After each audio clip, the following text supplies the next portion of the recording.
Léo sacrificou parte do próprio corpo para salvar sua noiva após o acidente.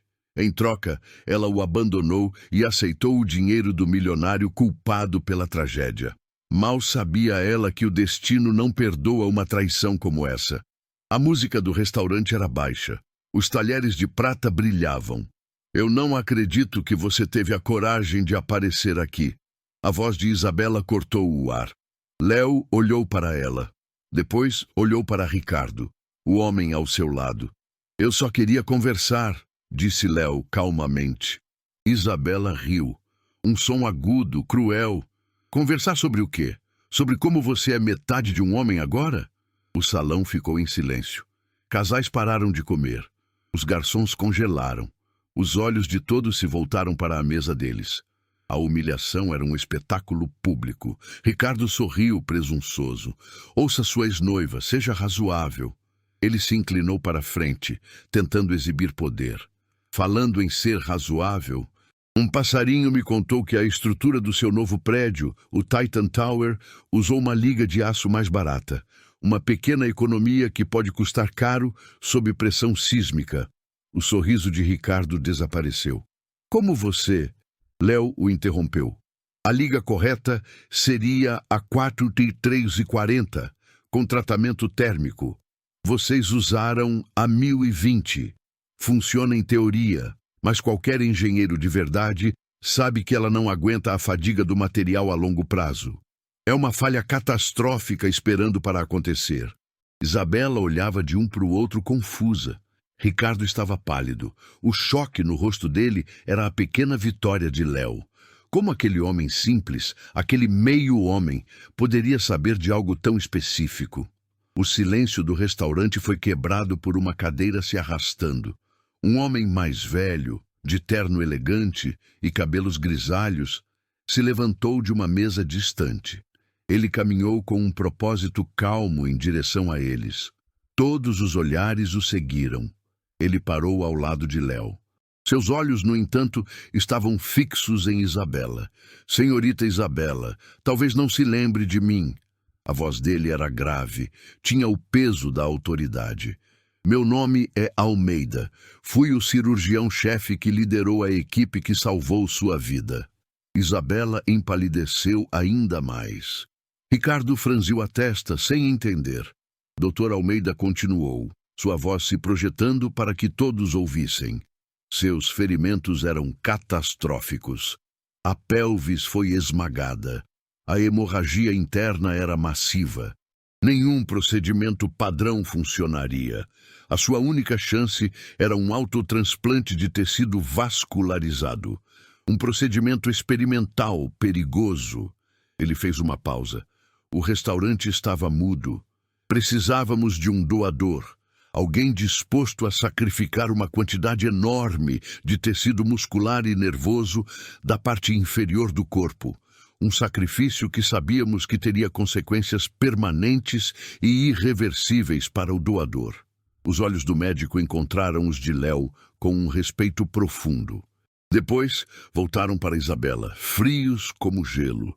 Este homem, disse Dr. Almeida apontando para Léo, não precisou de um segundo para decidir. Ele assinou todos os formulários. Ele enfrentou uma cirurgia de 12 horas. Ele suportou uma recuperação brutal. Tudo para que você pudesse andar de novo.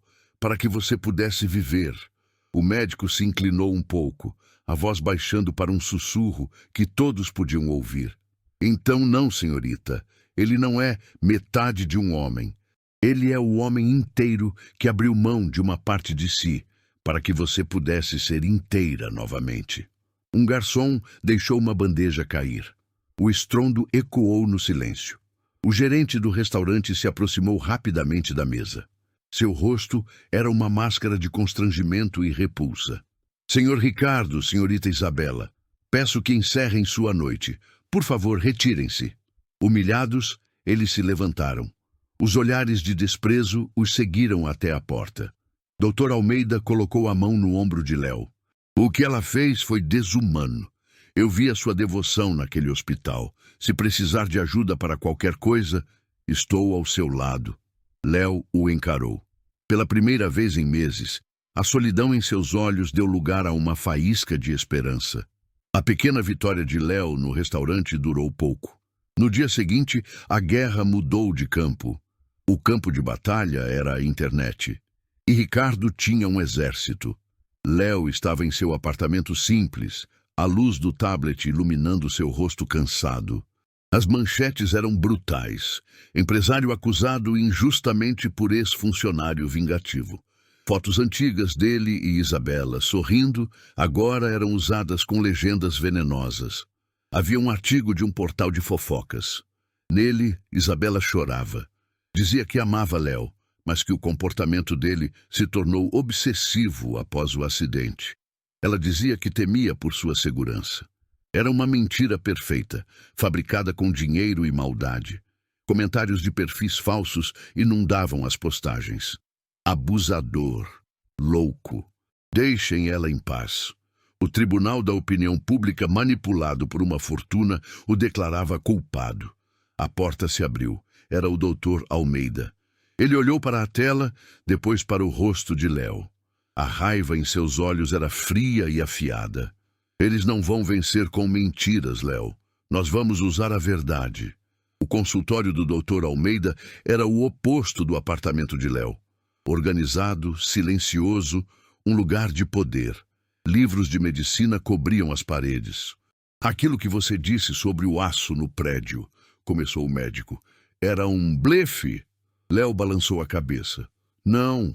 Eu fui o mestre de obras daquele projeto por 1 ano. Vi as notas de entrega. Vi o material de baixa qualidade chegando nos caminhões de madrugada. O aço que eles registraram não foi o aço que eles usaram. Eu avisei meu chefe. Ele foi demitido na semana seguinte. Léo foi até sua mochila e tirou um rolo de papel.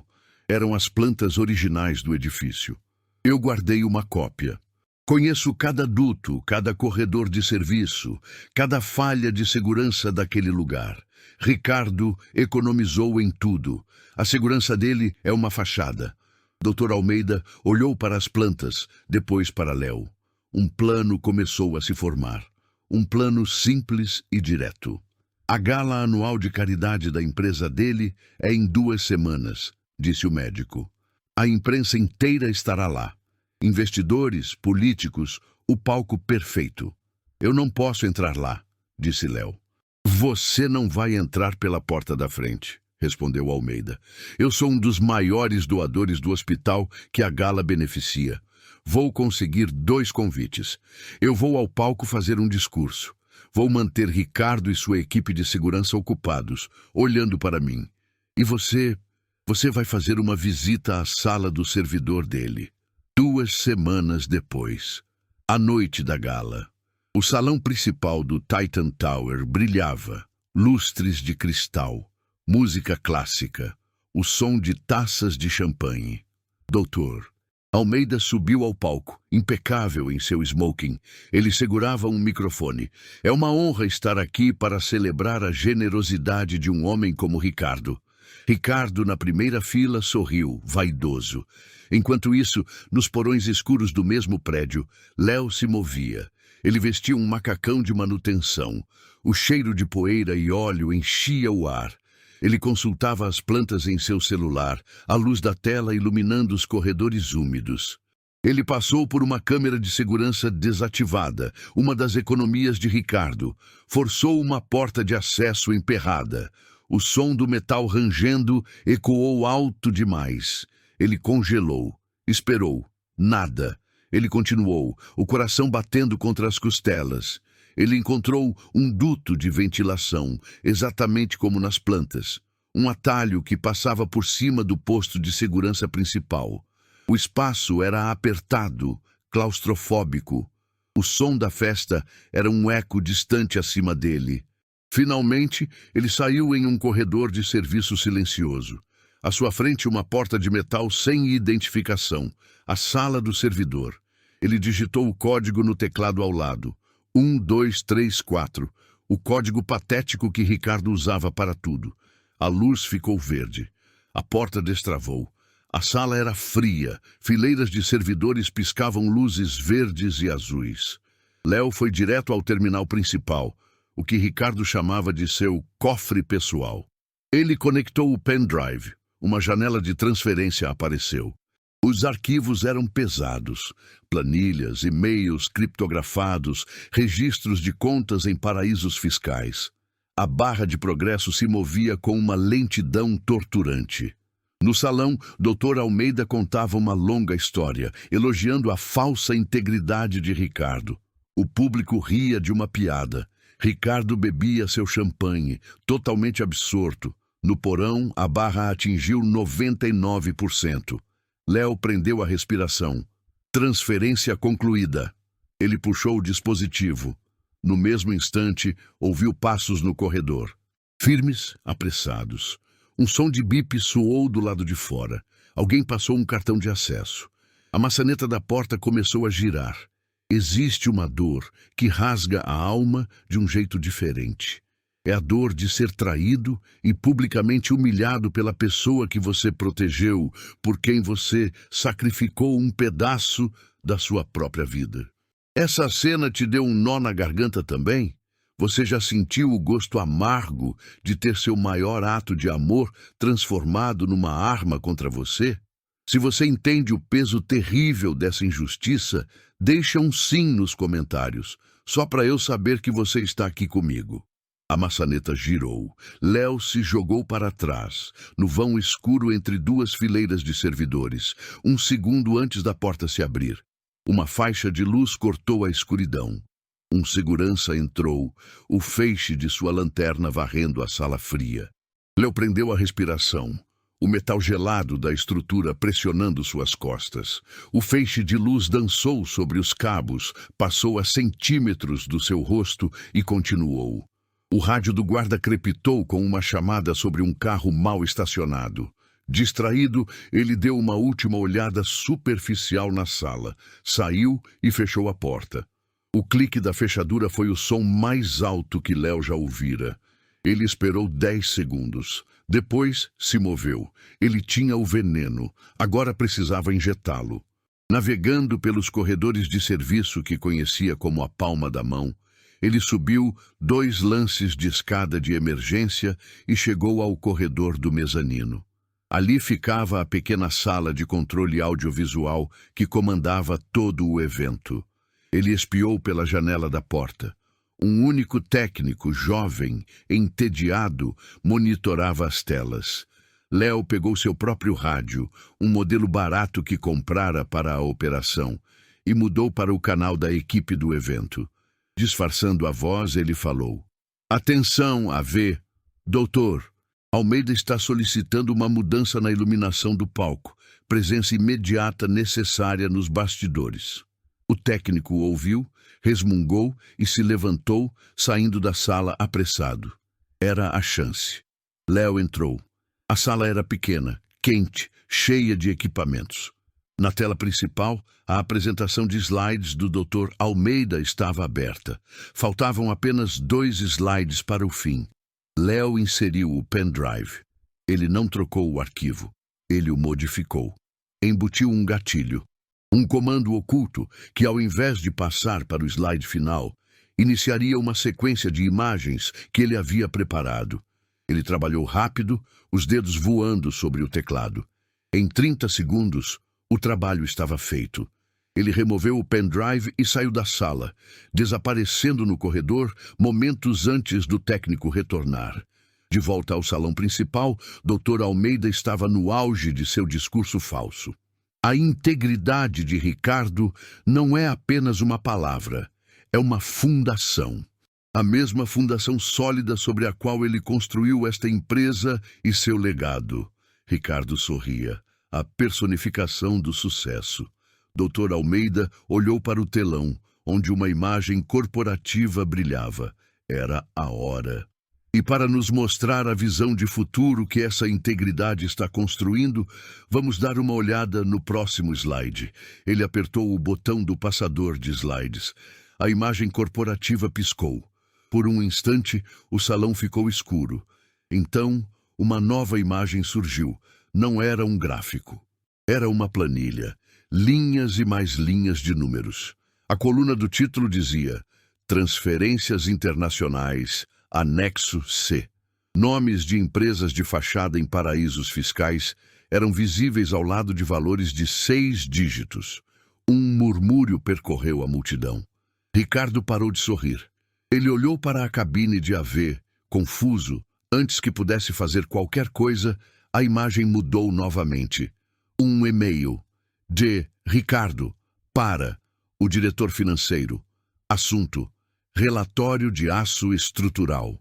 O texto era nítido, brutalmente claro. Enterre o relatório do mestre de obras. O custo de um processo judicial por acidente é menor que o de substituir as vigas. Continue com o material inferior. O murmúrio se transformou em suspiros de choque.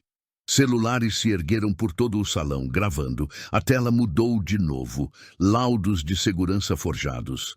Depois, extratos bancários de uma conta não declarada. A prova era um maremoto, afogando Ricardo em tempo real, na frente de seus investidores, de seus amigos, da imprensa. O pânico tomou conta de seu rosto. Ele gritou, a voz falhando: "Desliguem isso! Desliguem os telões agora!" Mas era tarde demais. A verdade estava solta. No fundo do salão, misturado à equipe de garçons, Léo observava a ruína do homem que destruiu sua vida, sem expressão. Apenas assistindo à engrenagem do destino, que ele mesmo colocou em movimento, começar a girar. O caos irrompeu. Os técnicos na cabine de som tentavam desesperadamente cortar o sinal, mas era inútil. O programa que Léo instalara era um vírus, ciclando as provas em um loop infinito. Os telões eram agora a certidão de óbito da reputação de Ricardo. Os jornalistas, que vieram para cobrir um evento de caridade, cheiraram sangue. Eles avançaram como uma matilha, microfones e câmeras apontados para o palco. Flashes de luz explodiam, capturando cada gota de suor na testa de Ricardo. "Senhor Ricardo, as acusações são verdadeiras? Que relatório é esse sobre o aço? O senhor vai renunciar?" Ele tentou falar, gaguejou sobre um ataque cibernético, sobre informações falsas. Mas sua voz estava afogada pelo pânico. Sua negação soava como uma confissão. Na primeira fila, Isabela estava paralisada. As câmeras se viraram para ela, a noiva traidora, a cúmplice silenciosa do homem que a quase matou. Ela era parte da história agora, parte da fraude.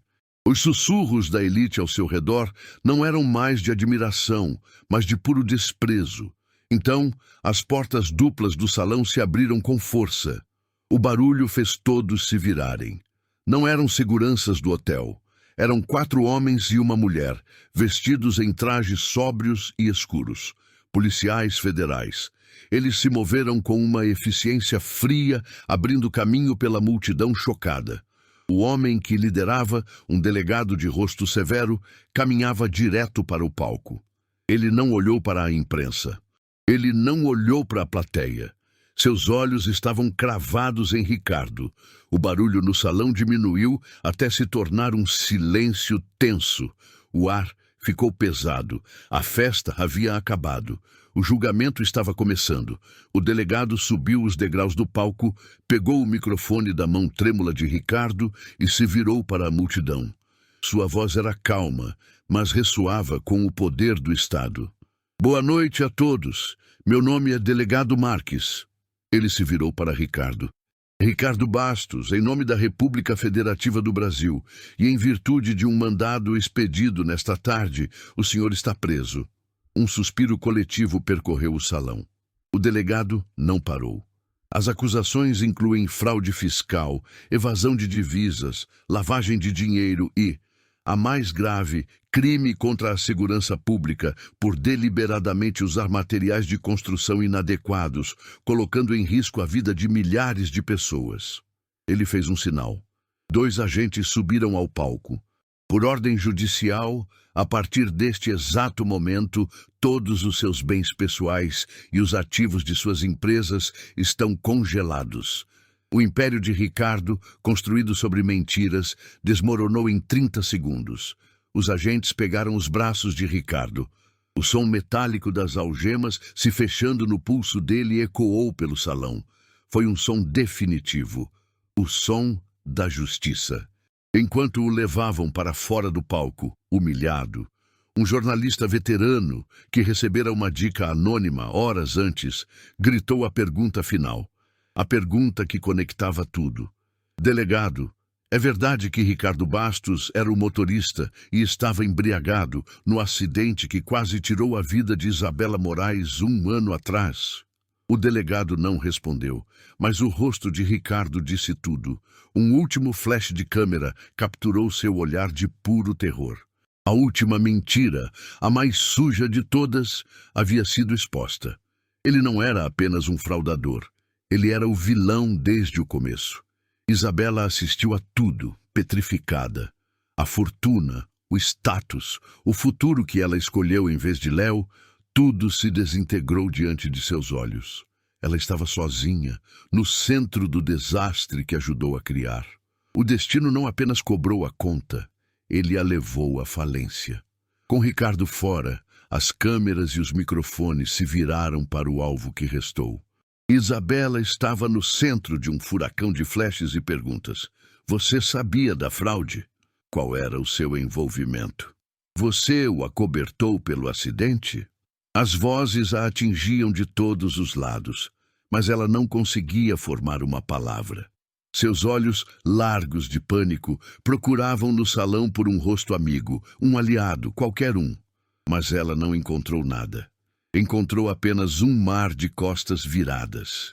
Os mesmos que antes a bajulavam, agora a olhavam com nojo, se afastando como se ela carregasse uma praga. Seu olhar desesperado finalmente encontrou Léo, parado perto da saída. Por um segundo, ela pareceu que iria em sua direção, talvez para implorar, talvez por instinto. Mas quando ela deu o primeiro passo, a multidão se moveu. As pessoas não abriram caminho para ela. Elas o fecharam. E então fizeram algo extraordinário. Elas se viraram para Léo. E lentamente, em um gesto de respeito uníssono e silencioso, criaram um corredor para ele. Um caminho livre, daquele salão de desastres até a porta, até a liberdade. Ninguém aplaudiu. Ninguém falou. Mas enquanto Léo caminhava, ele recebia acenos de cabeça. Olhares de admiração. A plateia que testemunhou sua humilhação agora o honrava. Ele não olhou para Isabela uma única vez. Ele simplesmente caminhou pelo corredor de respeito que se formou para ele e atravessou as portas, deixando o caos e o passado para trás. Isabela ficou para trás, uma estátua de ruína no meio do salão, completamente só. 1 ano se passou. As luzes ofuscantes da gala deram lugar à iluminação focada de um palco. A multidão hostil e curiosa foi substituída por um auditório lotado de rostos atentos. Estudantes, jornalistas, advogados. Léo não estava mais nos cantos escuros. Ele estava no centro, atrás de um púlpito, em uma das mais prestigiadas universidades do país. A sua postura era diferente. A dor ainda existia, mas não o definia mais. Ela havia sido transformada em propósito. Ele não era uma vítima contando sua história. Era um líder partilhando sua sabedoria. Existe um conceito na engenharia chamado integridade estrutural, disse Léo, a sua voz calma e firme preenchendo o silêncio. Refere-se à capacidade de um material de suportar uma carga sem quebrar. Aprendi da maneira mais difícil que este conceito se aplica a mais do que apenas edifícios. Aplica-se a nós. A alma humana também tem uma integridade estrutural. E ela é testada não quando as coisas estão fáceis, mas quando o peso do mundo tenta nos esmagar. Ele fez uma pausa, os olhos percorrendo a plateia. Muitos escolhem o caminho do aço barato, o atalho. A mentira que parece mais fácil que a verdade. Eles constroem vidas, carreiras e relacionamentos que são brilhantes por fora, mas ocos por dentro. E quando a pressão vem, tudo desmorona em pó. Eu perdi uma parte de mim. Fui quebrado, mas descobri que as fraturas, quando curadas corretamente, podem se tornar a parte mais forte da estrutura. Com a recompensa que recebi por expor a fraude do Titan Tower, eu não tentei reconstruir a minha vida antiga. Eu decidi construir algo novo. Criamos a Fundação Estrutura. Nós fornecemos a melhor assessoria jurídica e apoio financeiro para pessoas que, como eu, foram traídas pela negligência e corrupção de outros. Nós lutamos por elas. Nós nos tornamos a viga de aço que elas precisam para não desmoronar. Ele se inclinou para o microfone para sua observação final. A estrutura mais importante que qualquer um de nós pode construir não é de concreto ou vidro, é a de caráter. E essa precisa ser inabalável. Porque no final é a única coisa que realmente nos mantém de pé. O silêncio tomou conta do auditório por um segundo. Depois, uma pessoa se levantou para aplaudir. Em seguida, 10. Em segundos, o auditório inteiro estava de pé, o som de uma ovação trovejante ecoando pelas paredes. Léo não sorriu, ele apenas assentiu uma única vez, absorvendo não o louvor, mas a confirmação. A confirmação de que ele havia transformado suas ruínas em um farol. Se a jornada incrível do Léo, de superação contra a mais cruel das injustiças, tocou você de alguma forma, seu like nos mostra que estamos no caminho certo para contar histórias que importam. Me conta aqui nos comentários de qual cidade você está assistindo. Eu faço questão de ler com carinho cada um para saber até onde essa mensagem de força chegou. Se você acredita no poder de histórias assim, se inscreve agora para não perder as próximas batalhas. Cada nova inscrição é o que nos dá a certeza para continuar. Mas não vá embora ainda. Deixei 2 outras histórias para você.